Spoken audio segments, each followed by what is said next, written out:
Struggling or living, are they not the same thing? Life casts its doubts, its shadows. The whirlwind surrounds you, envelops you. You are the centre. You feel powerful. And yet there is an emptiness which cannot be filled. Shallow, incomplete. Spaces of nothingness. Vanity. Vanity of vanities. Everything returns to the place where it began, to begin once again. Nothing is truly new.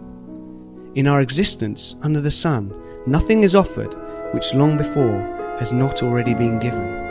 Everything and everyone is forgotten, returning to the dark place of the not remembered, where our memory is lost, and we return to be what we once were. Vanity of vanities. All is vanity. And yet I searched for meaning in what I saw under the sun. I searched for meaning and wisdom, though I could not attain it. But I learned that this too is a chasing after the wind. For with much wisdom comes much sorrow. The more knowledge, the more grief. I searched for meaning in fleeting pleasures. I thought in my heart, come now, I will test you with pleasures to find out what is good. But that also proved to be meaningless. I searched for meaning in work, in effort. Everything became achieving, building, making, acquiring, accumulating, making oneself great, desiring and reaching out, to then look into one's hands and find that you are not able to catch and hold the wind. Vanity, meaninglessness, nothing new under the sun.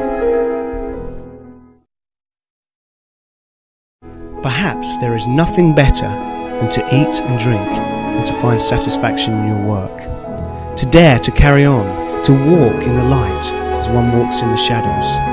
That is all we are left with. To carry on, maybe that is our only possession, the only thing that is truly ours.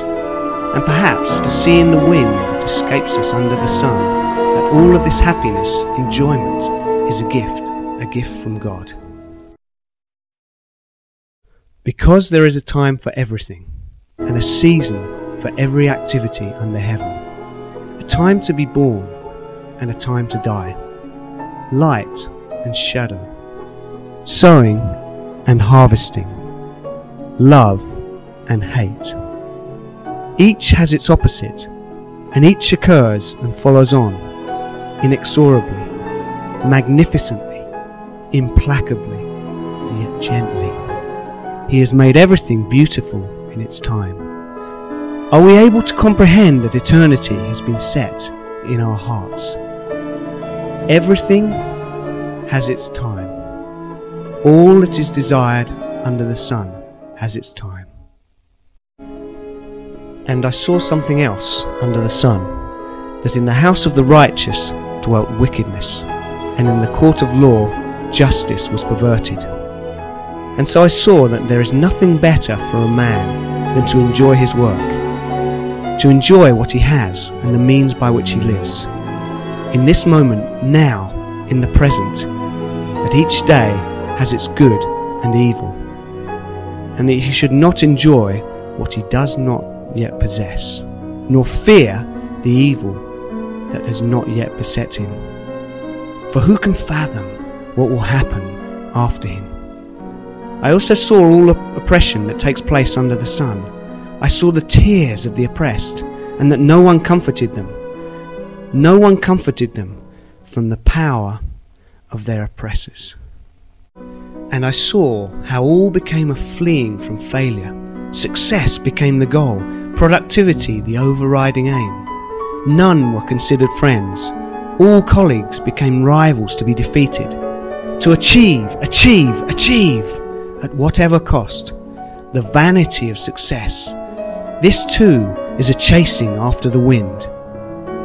The vanity of religiosity, when the same hands that practice injustice offer up sacrifices in the name of religion. Watch your steps. Come near to God with respect, because God is in the heaven and you are on the earth. The vanity of power.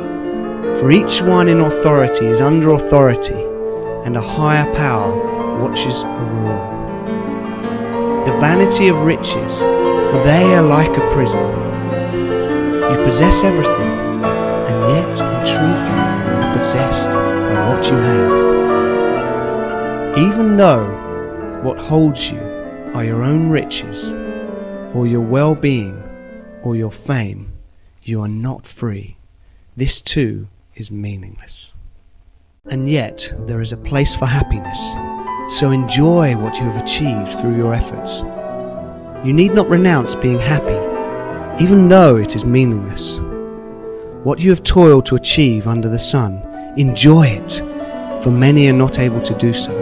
If you can, be happy, but remember, this too is a gift from God, gladness of heart. In this tangled and meaningless life, you will see many things. Do not wish to be, nor believe yourself to be, overly righteous, nor overly wise. Do not be over wicked, and do not be a fool. As you walk through life, take care not to slip to the extremes. Remember, in this life, perfection does not exist. The path that leads to it, far off, profound, unreachable, who can discover it? I commend you to enjoy life, as life itself is the only good thing. You may dedicate yourself to knowledge. Give yourself to observing all that is done on the earth. Will you be able to perceive its meaning?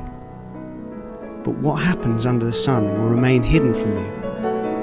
And whether you tire of seeking or believe that you have achieved understanding, be glad, and joy will accompany you under the sun.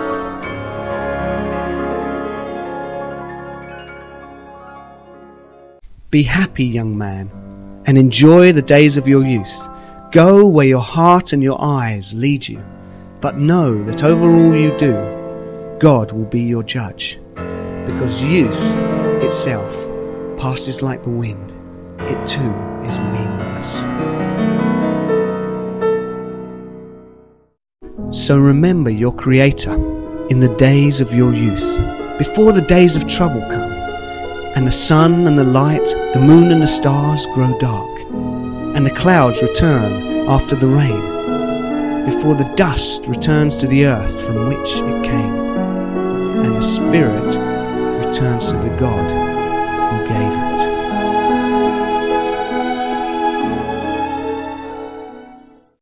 Vanity of vanity, all is vanity. Now that all has been heard, here is the conclusion of the matter. Fear God and keep His commandments, for this is the purpose of your life. This is your all, devotion and eternity.